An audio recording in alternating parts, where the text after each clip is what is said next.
Assalamualaikum warahmatullahi wabarakatuh. Yang terhormat Ibu Insinyur Arifat Resia, STMTI PhD IPP, dan yang kami hormati Ibu Insinyur Kurnia Anggriani, STMT PhD. Sebelumnya, perkenalkan kami dari kelompok 6 yang beranggotakan saya sendiri Viola Azza Amita dengan NPM G1A 025009. Saya Prilza Aulia dengan NPM G1A 025007. Saya Marian Dikodi Saputra dengan NPM G1A 025015. Saya Atira Maulia dengan NPM G1A 025031. Jadi di sini kami akan mempresentasikan game yang kami buat, yaitu game Harvest Run. Harvest Run adalah game side-scrolling endless runner berkecepatan tinggi berbasis Java, Greenfoot, yang menggabungkan estetika pixel art klasik dengan tantangan yang memacu adrenalin. Game ini dikembangkan sebagai proyek kolaborasi tugas akhir pemrograman berorientasi objek. Inspirasi utama game ini kami terinspirasi langsung dari dinamika permainan legenda Power Pamplona yang mengusung aksi pelarian cepat dikemas ulang dengan atmosfer pedesaan. Kemudian tema besarnya petualangan, melarikan diri di tengah kehidupan pedesaan yang kacau namun indah, mengisahkan seorang petani yang harus lolos dari ancaman makhluk alamnya seiring bergantinya waktu dan meningkatnya kesulitan level. Di level 1, dengan background siang hari, ladang pedesaan terbuka yang damai berubah menjadi kacau akibat amukan seekor kerbau. Kemudian level 2, dengan background sore hari, hutan mistis senja di hari di bawah ancaman makhluk kriptid, Bigfoot atau gorila dan elang udara. Kemudian level 3, fase bertahan hidup tersulit di kegelapan malam dari terkaman bos serigala dan kawanan kelelawar liar.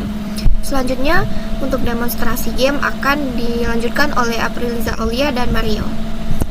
Baiklah, di sini kami akan mendemonstrasikan hasil dari game kami, tapi sebelum itu kita lihat tutorialnya terlebih dahulu. Nah, di mana untuk cara menggerakkan player tersebut adalah kita klik pada keyboard tombol right dan juga untuk lompat itu tombol up. Nah, langsung saja kita ke level 1. Nah, pada level 1 ini kita bisa lihat di bagian sebelah kiri terdapat 3 nyawa dan di bagian bawah itu terdapat jumlah skornya, di mana untuk mengumpulkan skornya itu adalah kita mengumpulkan koin, di mana satu koin itu bernilai 10 skor. Kemudian di bagian sebelah kanan terdapat waktu bermain kita, dan pada level 1 ini adalah rintangannya itu sebuah player itu dikejar oleh seekor kerbau. Dan kita harus melewati beberapa rintangan seperti pagar-pagar yang menghalangi player itu untuk berlari. Kemudian jika player tersebut terseruduk oleh kerbau, maka akan menampilkan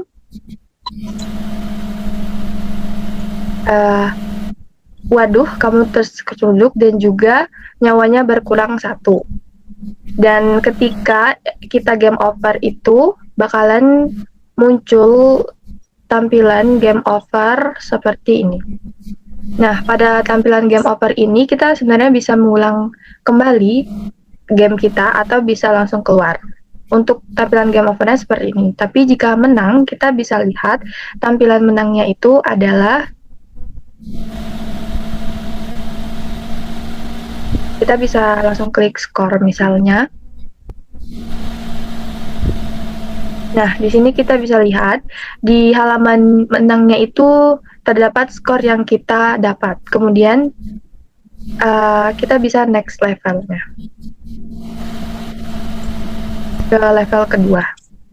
Nah, di level kedua ini medium, perbedaannya itu adalah di nyawa. Nah, nyawa tadi kalau misalnya di level 1 dia 3, kalau level 2 ini dia cuma 2. Kemudian tantangannya itu dia bukan dikejar oleh seekor kerbau, melainkan ada 2 tantangan, yaitu di bagian atas itu kita bisa lihat ada seekor elang. Jika terkena itu maka nyawa kita akan berkurang. Kemudian seekor gorila itu dia juga mengejar dari player tersebut. Nah, ini untuk tampilan game overnya sama seperti level 1, cuman membedakan di suasananya di sore hari. Kemudian untuk finishnya itu kita klik skornya, misal 100. Nah, dia bakal muncul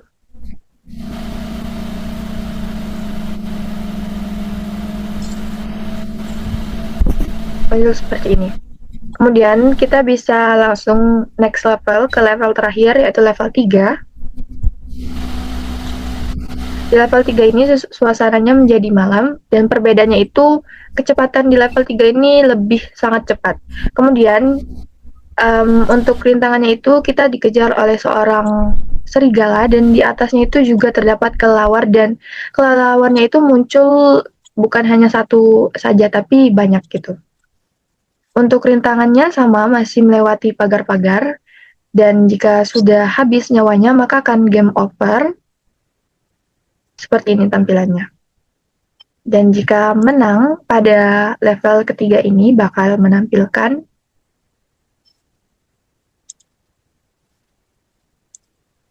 tampilan seperti ini.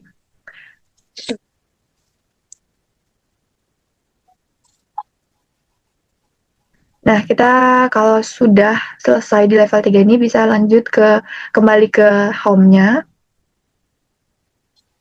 Dan itulah demonstrasi dari game kami. Kemudian selanjutnya saya akan kembalikan kepada moderator. Baik, jadi itu tadi demonstrasi dari game kami. Selanjutnya kami akan menjelaskan mengenai kode-kode yang digunakan. Untuk kode akan dijelaskan oleh Atia dan Mario.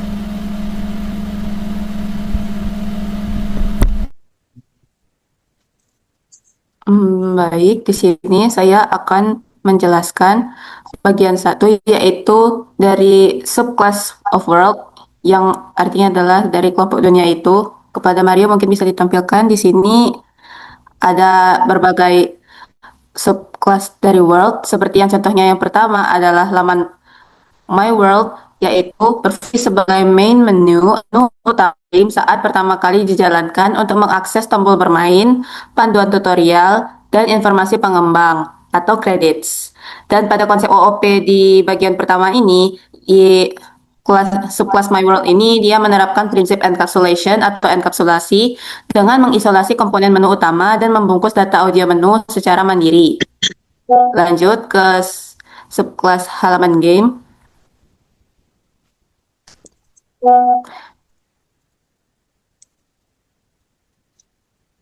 Di sini, kelas fungsi utamanya berperan sebagai kelas induk atau parent class atau superclass dari seluruh level gameplay, yaitu level 2 dan level 3, dan mengontrol sistem mekanik dasar permainan atau core engine meliputi pergerakan latar belakang atau scrolling background, kalkulasi skor, manajemen nyawa pemain, pemanggilan koin, hingga penanganan kondisi kekalahan atau game over level 1. Dan konsep OOP yang digunakan dalam subkelas ini adalah bertindak sebagai superkelas atau kelas induk yang menerapkan asas polimorfisme melalui operator instance of untuk mendeteksi identitas kelas anak secara dinamis saat transisi layer kekalahan. Lalu, di subkelas yang ketiga, yaitu di level 2, fungsi utama kelas dari subkelas halaman game yang merepresentasikan level 2 atau medium mode dengan atmosfer waktu sore hari. Tugas utamanya adalah merombak aset visual dasar menjadi jingga serta memanggil musuh spesifik level ini, yaitu gorila atau Bigfoot. Di level 2 ini dia menerapkan konsep OOP inheritance atau pewarisan dengan mewarisi mesin dasar dari halaman game serta method overriding untuk memodifikasi siklus method act. Kemudian untuk di level 3, fungsi utama dari subkelas halaman game yang merepresentasikan level 3 atau hard mode atau final level dengan atmosfer malam hari. Fokus utamanya adalah memuat latar belakang malam, memanggil musuh utama yaitu bos serigala, dan mengacaukan ruang gerak pemain melalui kombinasi jebakan darat dan rintangan udara. Level 3 ini menerapkan konsep inheritance atau pewarisan dari halaman game dan method overriding untuk mengubah perilaku pemanggilan rintangan dari kelas induk. Lalu, untuk di halaman play, di sini halaman play adalah struktur dunia prototipe mandiri yang digunakan untuk menjalankan simulasi level 1 secara independen, lengkap dengan kontrol siklus, suara, dan pergerakan rintangan pagarnya sendiri.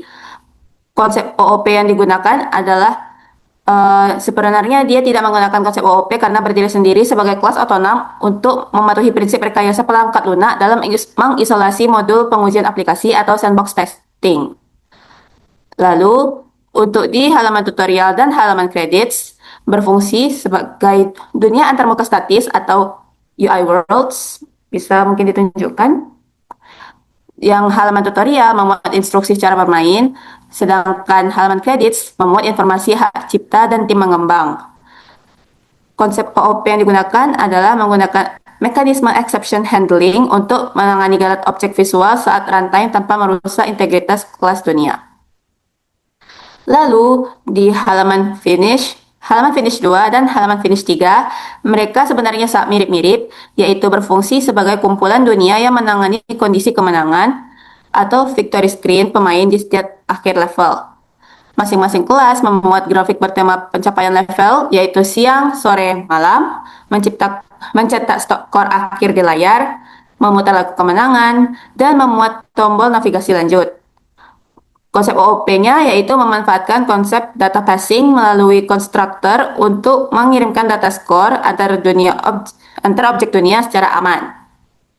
Lalu, yang di subkelas terakhir yaitu Game Over 2 dan Game Over 3 berfungsi sebagai layar yang menampung kondisi kekalahan pemain pada level 2 dan level 3, bertugas memutar efek suara sedih dan memanggil objek tombol universal, dan menerapkan asas abstraction atau abstraksi antarmuka untuk memisahkan logika bermain aktif dengan visualisasi menu kekalahan. Itu saja dari subclass of world. Yang subclass selanjutnya akan dijelaskan oleh Mario. Baiklah, di sini saya akan menjelaskan bagian kelompok aktor atau subclass of actor. Yang pertama itu di bagian player, yang mana kelas player ini komponen paling krusial dalam game, yaitu mengendalikan seluruh logika karakter utama atau petani, menangani input keyboard untuk melompat dengan menggunakan space atau up arrow, kalkulasi efek gravitasi fisik, animasi pergantian sprite itu bernafas, lari, lompat, deteksi hambatan tabrakan horizontal, serta manajemen durasi waktu kebal, invulnerability stats. Nah, di mana konsep OOP-nya itu menerapkan asas encapsulation tingkat tinggi dengan menyembunyikan status variabel internal, yaitu stack sama invulnerable, menggunakan hak akses private dan menyediakan via fungsi getter is stack sama is invulnerable. Nah, yang selanjutnya itu kelas kerbau. Sesudah kelas kerbau, kelas gorila. Sini bagian gorila. Sama kelas boss yaitu serigala. Yang ini. Gorila ini yang serigala. Yang mana ketiga kelas ini bertindak sebagai entitas pengajar dari sisi kiri layar. Mereka memiliki kecerdasan buatan AI, pengajaran yang dinamis berbasis status mekanik dari si player. Nah, konsep OOP-nya itu yaitu mewarisi kelas dasar aktor dan berinteraksi secara polimorfik dengan objek dunia dari halaman game untuk melakukan modifikasi data, nyawa, dan memanggil teks darurat. Selanjutnya itu yaitu kelas pagar. Nah, di mana kelas pagar ini fungsinya itu bertindak sebagai rintangan darat statis utama di sepanjang lintasan lari. Nah, konsep OOP-nya itu yaitu menerapkan interaksi objek secara polimorfik, mampu berinteraksi secara fleksibel dengan 3 jenis kelas aktor penabrak yang berbeda, yaitu kerbau, gorila, sama boss atau serigala. Nah, selanjutnya itu di kelas lantai. Yang mana kelas lantai ini adalah fondasi utama tempat berjalannya seluruh karakter, sekaligus bertindak sebagai alat ukur batas akhir permainan atau distance tracker untuk memicu kondisi kemenangan level.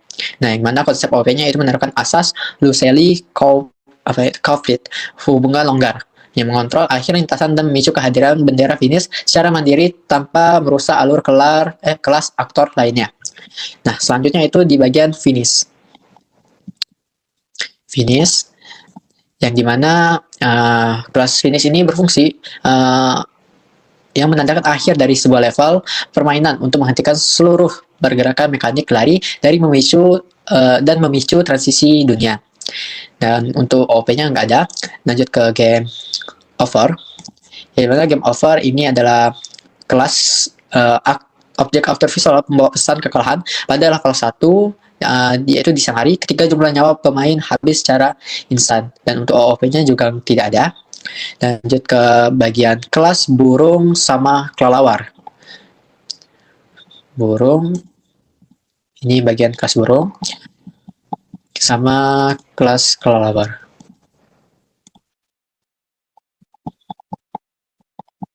Nah, yang mana kelas kelelawar sama burung ini adalah entitas bahaya sekunder yang meluncur dari arah udara, yaitu kanan ke kiri layar. Burung elang beraksi di sore hari, yaitu atau di level 2, dengan pergerakan luncur maju yang memiliki percepatan matematika. Jadi, sedangkan kelelawar, yaitu beraksi di malam hari atau di level 3, dengan pola sebaran ketinggian terbang yang diacak. Jadi, perbedaan sama elang sama kelelawar tuh, kalau di burung elang itu memiliki percepatan matematika, jadi terarah saat dia player itu melompat sama burung elang itu lewat, dia teratur kayak gitu. Sedangkan kalau di level 3 atau di kelelawar dia acak naik turun nggak tahu tempatnya. Nah, yang mana konsep yang kami menggunakan itu yang mana konsepnya itu adalah enkapsulasi waktu timer encapsulation untuk mengisolasi kendali audio dan pergerakan objek udara secara mandiri. Selanjutnya itu di koin. Nah, di bagian koin ini yaitu kelas objektif kualitatif bernilai positif yang melayang di sepanjang lintasan permainan. Nah, konsep OOP-nya yaitu melakukan interaksi objek tak langsung melalui pemanggilan metode kelas lain atau object delegation untuk memodifikasi skor pada kelas dunia. Selanjutnya kita ke kelas awan. Nah, untuk kelas awan ini yaitu adalah elemen estetika visual domestik yang bergerak lambat di langit untuk memberikan efek kedalaman paralaks visual atau paralaksis background effect. Nah, konsep OP-nya itu menerapkan polymorphisme runtime pada metode siklus hidup atau adapts to world untuk beradaptasi terhadap jenis lingkungan dunia yang menampungnya. Nah, selanjutnya kita ke bagian kelas countdown dan timer. Ini sama timer. Nah, yang mana dua kelas ini yaitu countdown menangani fase penundaan sebelum permainan dimulai atau pre-game freeze state selama 4 detik penuh sembari memutar audio hitung mundur dan menampilkan angka 3, 2, 1 hingga go. Sementara timer yaitu berjalan sepanjang permainan, menghitung konversi frame ke detik dan menit sehingga papan menunjuk waktu bertahan hidup pemain. Nah, seperti yang kalian lihat tadi itu yang di pojok kanan tadi. Nah, di mana konsep OOP-nya itu mengimplementasikan pemisahan tugas variation of concerns dalam mengelola elemen data waktu permainan secara terpisah dari logika utama dunia. Nah, selanjutnya kita ke kelas rintangan. Kelas rintangan ini merupakan kelas objek rintangan pagar atau pagar prototipe versi awal yang dibuat pada masa awal riset pembuatan game dan tidak ada OOP-nya. Selanjutnya ke nyawa. Nah, kelas nyawa ini itu aktor visual berbentuk ikon hati yang menggunakan PNG dengan nama file love berukuran 40 x 40 pixel yang dicetak di pojok kiri atas layar secara berjejer menggunakan perulangan looping dalam kelas dunia sebagai indikator sisa kesempatan hidup. Yang tadi kalian pernah yang lihat di game yang di pojok kiri tadi di atas ya. Lalu ini yang terakhir, kelas terakhir itu kelompok aktor tombol UI, yaitu tombol play, sudah itu tombol retry, itu tombol out, sudah tombol tutorial, tombol kredit, ya kredit ini, tombol kredit, tombol kembali, tombol back home. Nah ya, back home. Nah ini. Udah tombol back home, itu tombol naik level. Tombol naik level, tombol retry sore. Sudah itu tombol outsort-nya.